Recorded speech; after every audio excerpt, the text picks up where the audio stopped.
All right, Shalom Yashala, Shalom.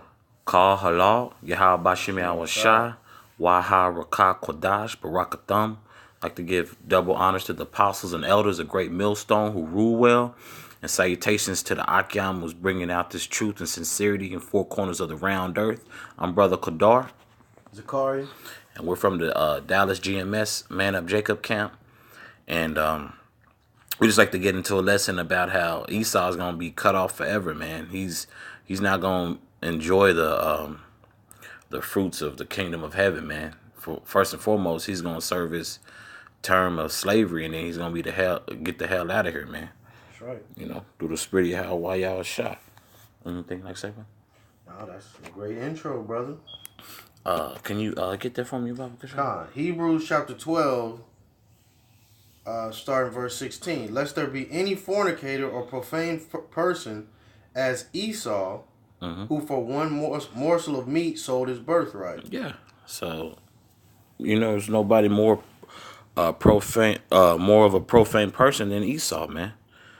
So that's how much more so he thought of his birthright for it to be sold right away. So he doesn't have any integrity about anything, man. Right. Doesn't he? The way he rules the earth, he doesn't care about anybody. The way he responds to where you look at a situation like some for empathy to be shown, it's never shown, man. And if it's so called it's only for him to think he's gonna wiggle his way out of judgment. That's right. I'm gonna read that one more time. Okay. Or profane person as Esau, who for one morsel of meat sold his birthright. And that says a lot about him. Mm-hmm. For one morsel of meat, he sold, something that's greater than anything he'll ever receive. That's a right. blessing that would have taken care of his kids, as they say. That's right. He sold it for one morsel of meat that wasn't even done cooking. Yeah, yeah. And who likes their meat not all the way fully cooked? Esau. The so-called white man, of today. Verse 17, for ye know how that afterward, when he would have inherited the blessing, he was rejected. For he found no place of repentance, though he sought it carefully with tears. And that goes into Genesis 25, the story of Jacob and Esau. So with all the heavy, with the alligator tears that our parents used to say, alligator tears. Hey, it's no repentance for Esau, man. Okay. And we understand that it was prophecy. That's right. That it went down like that, and Jacob's name being supplanter. Supplanter doesn't mean steal. I don't care how Esau try to break it down. It doesn't mean to steal. That's right. And when they try to say that Jacob stole a blessing, it wasn't. He didn't steal it. That's you right. read right here, Esau gave it away for that morsel of meat. That's right. But that's all prophecy, just like Cain and Abel. It's the same situation. That's right. Right? But you want to go to the next precept? Khan. What was that? Ezekiel? Ezekiel, Baba Kasha. 25 and 12. Yeah, Esau loves to try to twist and mangle the scriptures. That's but right. Once the Lord bless you with that good understanding, it brings these scriptures to light. To life, I should say. Light and life. Ezekiel 25 and 12. Thus saith Yahweh, our power, because that Edom hath dealt against the house of Judah by taking vengeance, and hath greatly offended, and revenged himself upon them. Yeah, so that's all the atrocities that Esau did to us, because he kept it in his heart, in his mind that when Isaac passed away, that he was gonna get at us, man. And he was the one who broke the brotherly covenant. Esau had worn his he had his mind set on taking vengeance on us, man. And it says dealt against the house of Judah. That's all. Judah's a head tribe of Yasharallah, of Israel, but that's a representation of all of Israel. That's right. Edom has dealt treacherously with all of Israel. Now, verse 13. Thus saith Yahweh our power, I will also stretch out mine hand upon Edom, and will cut off man and beast from it. And I will make it desolate from Teman, and they of Dedan shall fall by the sword. That's right. And that's gonna be that Esau, the rulership of Esau. You know, in modern, today is modern Rome. Each kingdom has fell by that. So the Most High been cutting Esau down, man. You know, each time with Yahweh Shem Shah, it's a dispensation of time.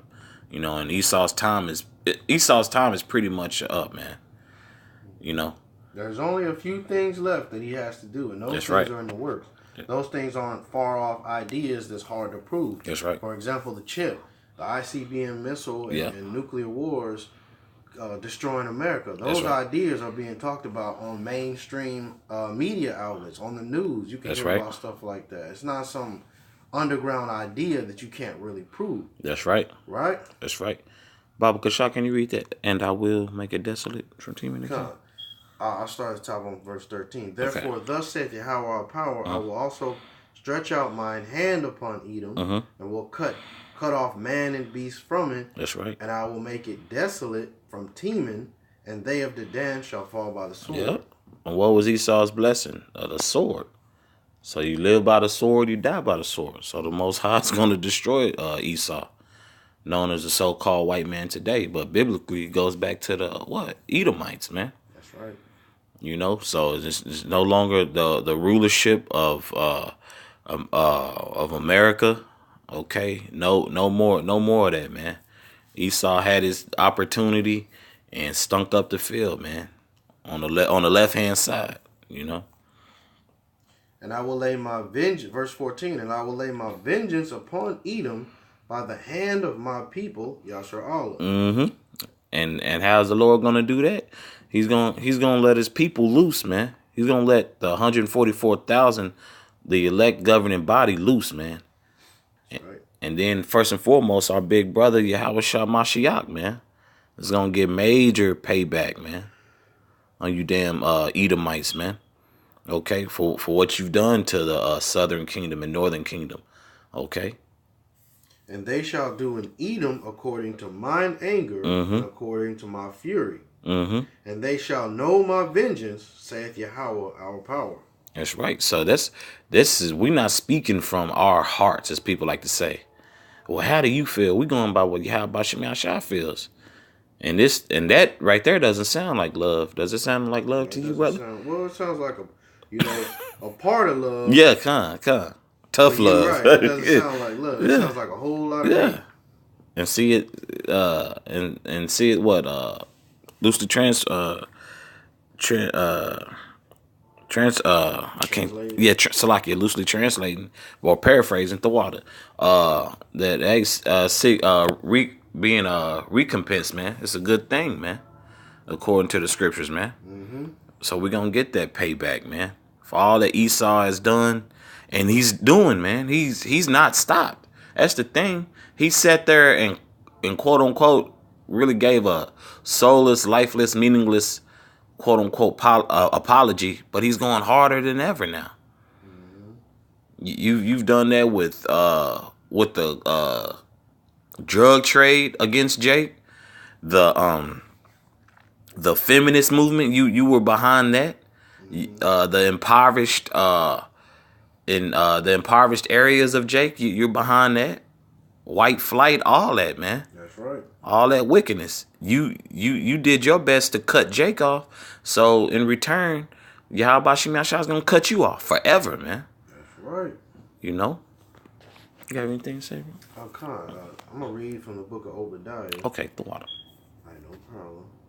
I'm gonna go ahead and start at verse 10. Okay. For thy violence against thy brother Jacob, shame shall cover thee, and thou shalt be cut off forever. You're gonna be cut off forever, man.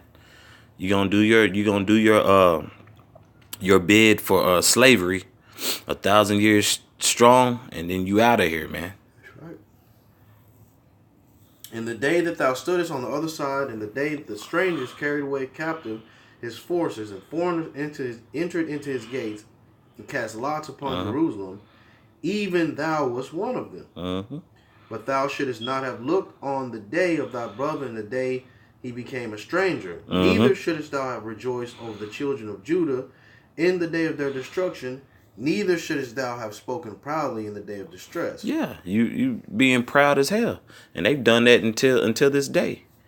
Is me and the brother was talking about me and the elder was talking about, man. They've spoken proudly of that, man. They've looked down upon it like, oh, get over it, and you can't, like I said earlier, you've broken the brotherly covenant, man. The way they've always looked down upon Yasharala, man. Oh, get over it. But in our time of trouble, you've spoken super, super proud. That's right. Oh man, that was many, bro. Slavery didn't end. The quote unquote hardcore slavery didn't end until the early 70s. They got footage, well, not footage, but they got interviews of Jake who was still being worked to death, man. That's right.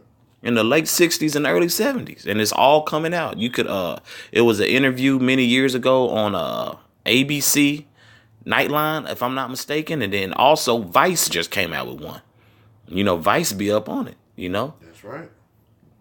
Verse 14, neither shouldest thou have stood in the crossway to cut off those that did escape, neither shouldest thou have delivered up those of his that did remain in the day of distress. That's right, because you in each of our captivities, man, Esau pretty much had some type of hand in it, and benefited from it, and more so benefited the most in America, man.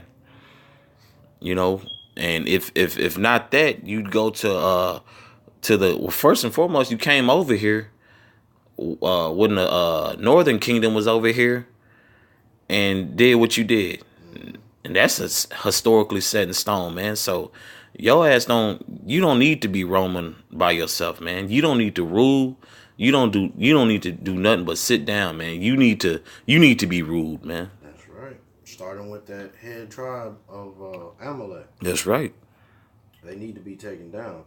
Verse 15, for the day of the Lord, the day of Yahweh, is near upon all the heathen. As thou hast done, it shall be done unto thee. Thy reward shall return upon thine own head. That's right. So all man, all you other nations, all you 17 other nations, man, are gonna catch the business through the spirit of Yahweh Yahushua. That's right. And it's gonna be done what? Through his men. So everybody's with this whole panism, was it Pan-Africanism or this whole one world? Nah, man, ain't nobody with that, man. It seems like when judgment is set for everybody else, it's a problem. But when Issachar and Ephraim and the Gadites and all the so-called Native Americans, and then Jake had their troubles and tribulations, we need to get over it. But for when Yahweh, the Most High, is ready to judge, it's bro, we just need to hold hands. Yep. We need to forget about that. That happened a long time ago, which in actuality it didn't. Go ahead, brother Baba Kasha. That's right. Verse 15, for the day of Yahweh is near upon all the heathen. As thou hast done, it shall be done unto thee. Thy reward shall return upon thine own head. That's right. For as ye have drunken upon my holy mountain, so shall the heathen drink continually. Yea, they shall drink, and they shall swallow down, and they shall be as though they had not been. Out of here. The Most High is going to remove you from off the face of the earth. That's right. It doesn't matter what your own opinion might be about Esau or what you might think, but the Most High has it in His Word. Verse 17. But upon Mount Zion shall be deliverance. It doesn't say upon Mount Zion, upon Edom, upon Moab, some of the Philistines, a few of the Ammonites. No, it says, but upon Mount Zion shall be deliverance. And if you go to Zechariah 13, 8 and 9, you'll understand that just because you fall under the banner of being an Israelite, it doesn't mean you're going to make it. It's a certain group, a certain amount, a certain number. That's right. Revelation 7. But upon Mount Zion shall be deliverance, and there shall be holiness, and the house of Jacob shall possess their possessions. That's right. So we gonna come into rulership, man. So the house of Jacob which is like the brother said, is gonna be the representation of all of Israel, man. You know, so we gonna possess their possessions, and guess what? You other heathens gonna become our possessions as well. We gonna rule, but you damn Edomites gonna be out of here, man. You gonna do your bed, and then you gonna get the hell out of here for good. That's right. You want to end it on there?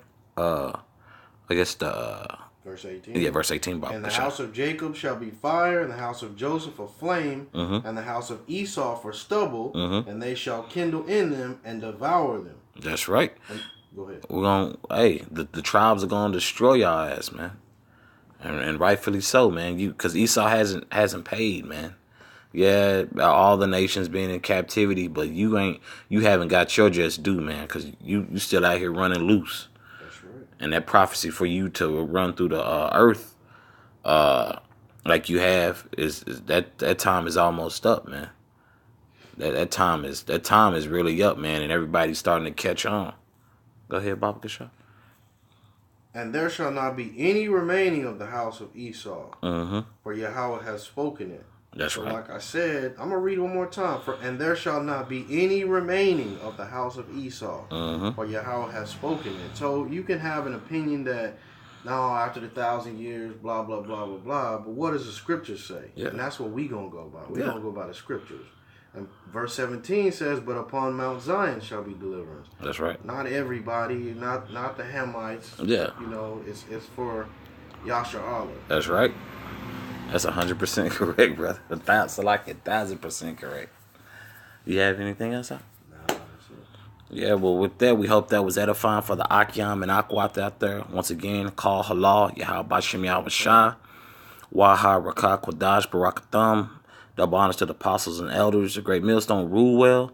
Shalom to the Akyam, pushing his truth and sincerity in four corners of the round earth. And the salutations to the select number of Akwat out there listening. Shalom. Shalom.